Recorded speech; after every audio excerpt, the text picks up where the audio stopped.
The story begins by introducing a middle-aged man named Den Morgan, a car salesman who is lobbying a customer. They know you are that guy. You have that life. Maybe I should look for something less cool. Dan is not a job-hungry man, nor is he a jealous man, even though one of his colleagues owns an expensive sports car that he bought on credit. Oh, come on. I mean, he just got his teeth done. Yeah, listen. All my friends there, young and then the mountain. Hey, Dan. Today is Din's 25th wedding anniversary. He has prepared a gift of flowers for Jessica, his first and last wife for life. There was Nina, the older sister, Kyle, the younger brother, and Max, the youngest. They were a happy little family who never complained, although there were occasional petty squabbles between Kyle and Nina, who was given the responsibility of looking after Max. What, because I'm a woman? That is not what I'm saying. That's exactly what you're saying to me right now. What is wrong with you? You're pissing me off right now. I'm serious.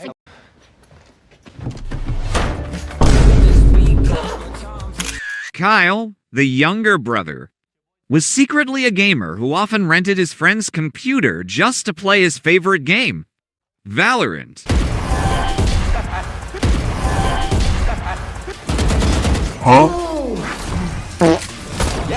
To celebrate their anniversary, Dan and Jessica went to the fairground to ride a roller coaster, reminiscing about their youth and their December anniversary.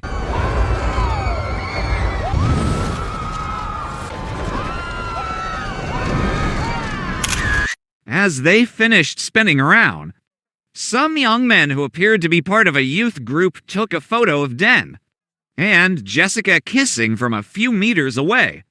Den, who did not accept his privacy being invaded, firmly requested that the photo be deleted. Hey, come on, take it down. Is there a tough guy in there, Dan?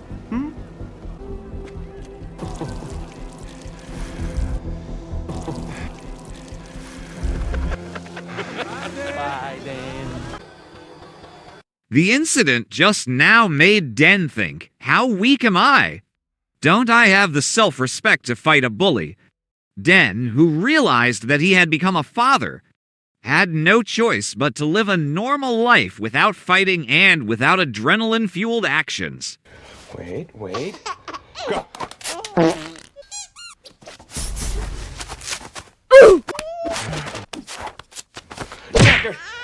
Unlike her husband, Jessica is more concerned about self-protection.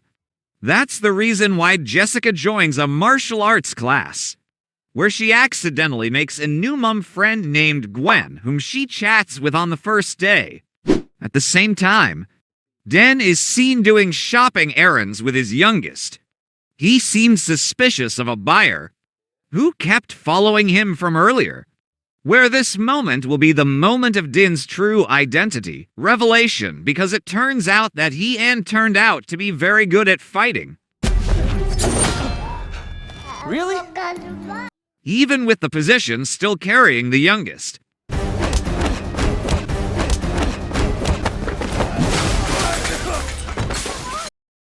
Not knowing who this stranger is and what his purpose is, Den has no other choice but to knock out the villain in public. Put my kid down!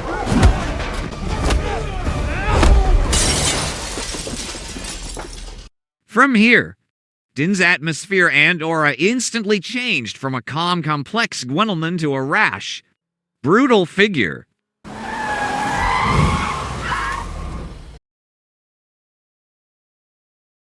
It is still unknown who Den really is and what his origins are, but it is certain that he needs to get as far away from his family as possible.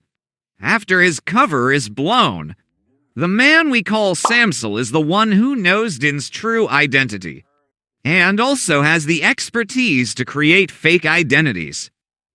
Den asked Samsel to make passports and fake identities for him and his family and wait in Las Vegas until he and his family arrived there. Without wasting time, Den immediately picked up Nina at school just as she was relaxing with her friends.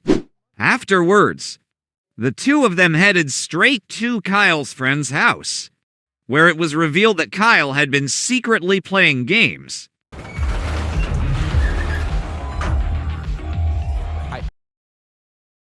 Den didn't have time to reprimand him at the time, and headed straight to Jessica's workplace to pick her up. Upon arrival, Jessica, who happens to be a therapist, is asked to leave on the grounds that Den wants to take his family on holiday to Las Vegas.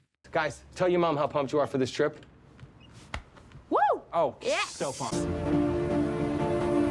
At the same time, there was a man we'll call the Bruach, who seemed to be one of the people who was hunting Den at the moment. This is where we will be presented with an interesting moment, when Den tries to trick the pursuit of a creepy-looking person, as well as having to reduce the suspicion of his family, who are constantly wondering about why Den suddenly performs extreme maneuver like in the film Fast and Furious. Den reasoned that he was trying to emulate Dominic Toretto's serious style, realizing that his car had been fitted with a tracking device. Den took his family to the workshop at the car showroom where he worked. All right, you guys just give me a second. He lifted the car high in an attempt to check. It was ready for a long journey when the tracking device was found. Den immediately approached a co-worker who always drives a luxury sports car and attached the tracking device to the car to fool the hunters. Oh, I got him. He's on the move. He's heading west. A few hours later, Den and his family appeared to have covered about a quarter of their journey.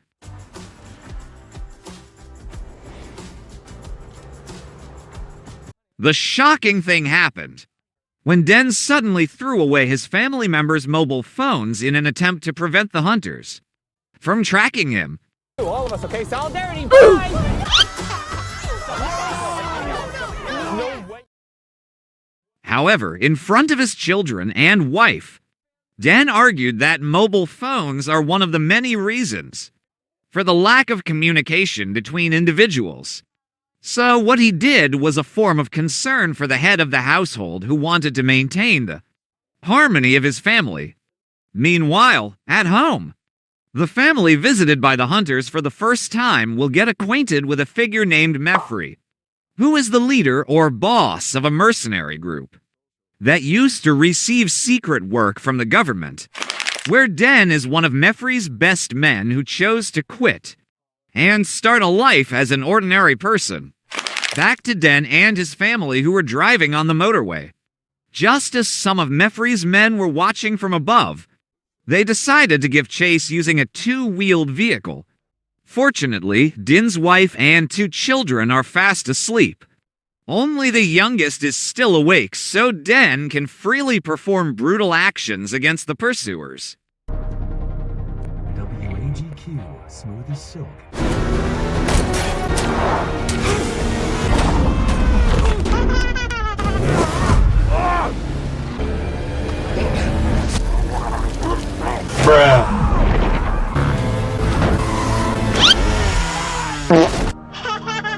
Arriving in a town called Iowa, which happened to be the town where Nina's favorite university was located, as well as the campus where Nina's boyfriend was also studying there. About this, about you following a boy to college? Following a boy to college. Guys. You're gonna go. You're gonna go number 3. Den, who needed a break and a temporary hiding place, agreed with Nina's invitation to visit the campus. Upon arrival, there happened to be some kind of celebration filled with beer drinking and parties, where Jessica was teased by one of the students who invited her to drink beer without knowing that Jessica was a mother holding a baby. So, Yo, come through. She's gonna do it. Bear me! while wandering around campus and suspecting a German man with a mysterious suitcase. He asked permission to step aside and go to the library. How embarrassed Den was when he suspected the wrong person, because it turned out that Meffrey's men had just arrived in the room and a fight broke out.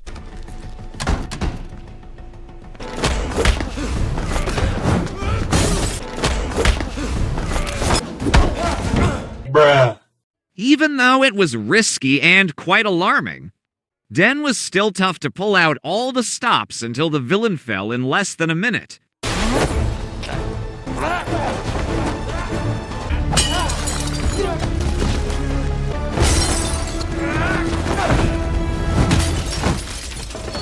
Nina herself was seen going to the boys' dormitory with the intention of meeting her boyfriend. How hurt Nina was when she realized that her boyfriend had a new girlfriend and, coincidentally, had just completed the reproduction process. Nina, who was hurt, immediately left with tears in her eyes. Seeing his daughter crying, Den, who couldn't bear to give her advice, taught Nina about the nerve points of the human body that are weakest and most susceptible to pain. After finishing with the eldest Nina, it's now Kyle's turn to be moody because he can't play games. To cheer him up, Den invites Kyle to play a game of shoot 'em up in the gaming zone, with Kyle confidently winning easily against his father, not realizing that this was his father's everyday skill when he was working. First blood.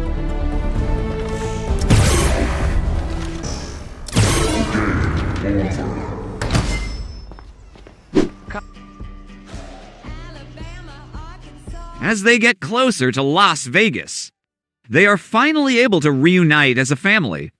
They are now happier and communicate more with each other, something that has been rare in recent times. Arriving in Las Vegas, they immediately checked into one of the luxurious hotel rooms that had been pre-booked. Meanwhile, Den immediately met Samsel at the hotel bar to pick up the passports and identity cards that had been made.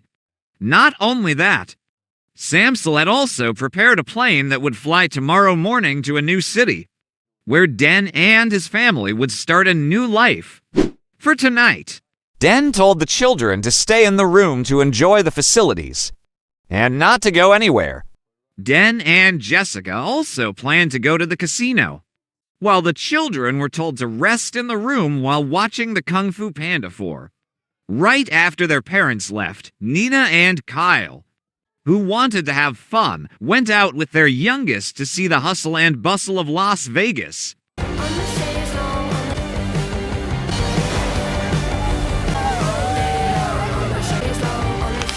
They went to an e-sport event, where Kyle happened to be a familiar figure to the gamers there.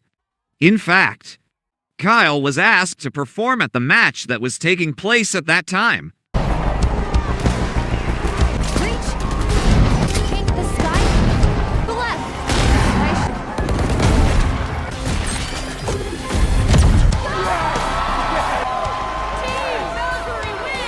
Back to Den and Jessica, who are having dinner. Den plans to tell them everything. However, the moment wasn't right because Jessica was too excited about tonight. So Den couldn't bear to ruin the moment and would find another time to tell her true identity. After dinner, the two played gambling at one of the casinos.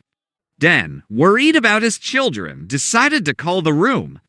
However, since no one picked up, he and Jessica immediately returned to the room to make sure they were still there. Upon arriving at the room, Jessica saw that the children were already asleep, even though it was just a pillow and bolster covered with a blanket. Jessica, who was in the mood for a shower, asked Den to wait outside while she got ready, just as Jessica was playing romantic music. And emitting smoke to lighten the mood, a laser appeared aimed right at Den.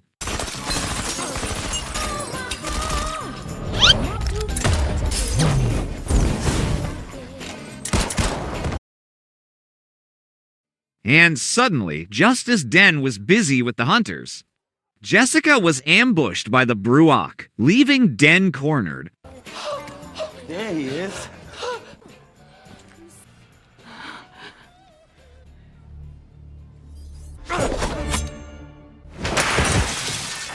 However, after finishing with the hunters, Den and Jessica had to look for the children after realizing they weren't in their room.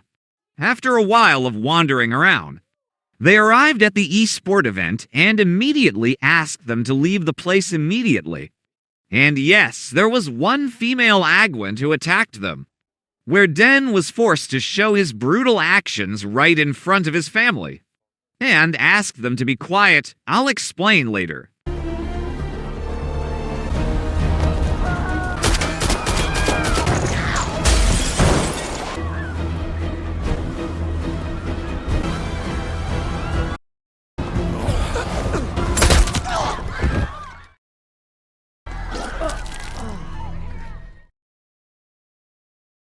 After defeating the two Agwents, Den and his family were seen in another hotel. Den explains who he is, who is after him, and what his future plans are. Instead of making his wife and children understand, they are furious and disappointed with Den for lying to them all this time.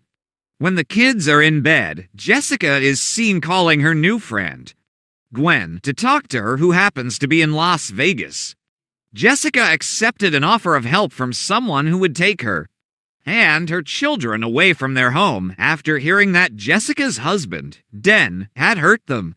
All night, Den didn't sleep because he kept thinking about his family, wondering how to make them understand his situation. However, no matter how hard Den tried, Jessica and the children were determined to leave Den at once. Arriving at an airstrip, Jessica and her family were immediately greeted by Gwen, who would help them get out of Las Vegas. Jessica, what is wrong? Are you okay? What happened? Where's your husband? Jessica's hasty and foolish decision would become one of great regret when she realized that Gwen was not who she thought she was.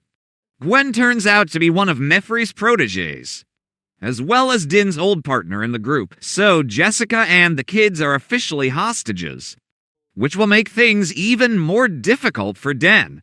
Meffrey contacts Den and shows him the current condition of his family. So Den can't help but go to Meffrey's invitation waiting for him in an empty building, to exchange his life for the lives of his family.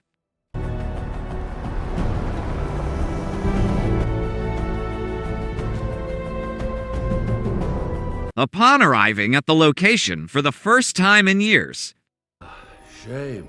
It's a beautiful place. They're demolishing it in 10 days. All this to me. Den finally meets Meffrey, who turns out to be his biological father, which is enough to make Jessica and the children surprised by the secret that Den is again hiding. Meffrey only wants Den, his only son, to be active in the family business again. Since Gwen threatened to shoot his wife and children, Den had no choice but to comply with his evil father's wishes. Okay. After agreeing, Meffrey asked his assistant, the Baldy, to take Din's family to the airport to return home, while Meffrey would take him to the headquarters outside the city. Gwenon, who used to be his ex-girlfriend who had been dumped, asked for just 10 minutes to settle unfinished business, as well as a nostalgic taste of what used to be. Jessica and the kids themselves are seen in the lobby, with the Baldy. Instead of being disappointed with their father, they sympathize with all the sacrifices he has made, including today. Jessica, not wanting her husband to go back to the wrong path, agreed to go back and save him from this group of killers.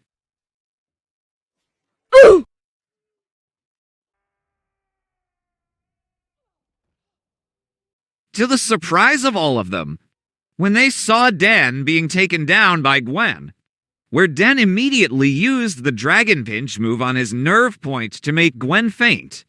There was also still one of Meffrey's men, the hacker who happened to be close to Kyle, who is a good gamer. So, instead of fighting back, the hacker surrendered cooperatively, including showing off his advanced drone. Realizing that Bald didn't show up, Meffrey asked his men to return to the building.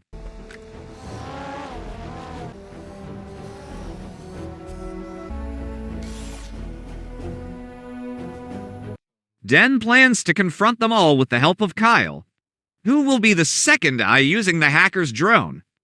I want every inch of this atrium covered. The elevator door, now! Meffrey's men also got a surprise, in the form of an explosion prepared by Den.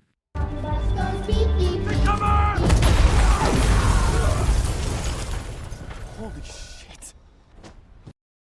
Where they had a conversation about whether Meffrey would change his mind or not. Since Meffrey and her minions would continue to attack without retreating, Den immediately said, "Don't blame me if you all cry for mercy for your own lives." At the same time, Jessica and her children had just arrived at the roof of the building, in accordance with orders from Den, who asked them to wait there until everything was finished. Suddenly, the elevator lit up, a sign that someone was going up, Wait, no. Look after your brothers, don't make a sound. which turned out to be Gwen, who had woken up from his stupor. With the gun given by Den, Jessica immediately took a position. However, Jessica is an ordinary woman who has no tactics.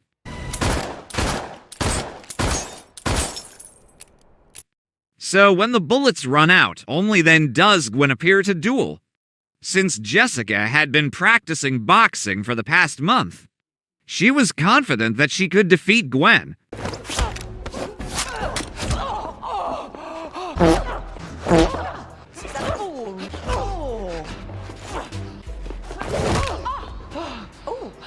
You think you can beat me because you took some kickboxing classes at the Y and wear Lululemon? However, after Jessica ran out of energy, She must fall to the balcony and face the fact that she is unable to protect her own children.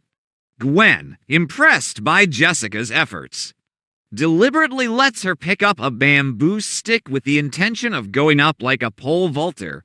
But the bamboo stick breaks instead.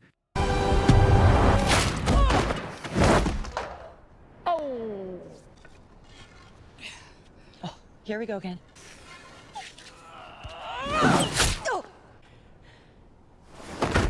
We return to Den, who is still battling the remnants of the army.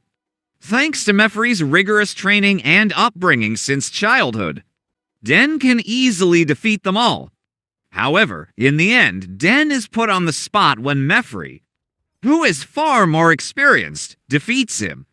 Just as Den is about to be killed, his family comes to his rescue. Not with violence, but with words. Nina tries to make a simple speech, saying that they have forgiven all of Din's lies. They can learn lessons from this incident, one of which is to meet their grandfather, Meffrey. Nina wanted them to continue living as a family. However, Meffrey wasn't swayed by Nina's speech and stood his ground. I was just hoping it would buy him enough time to do this.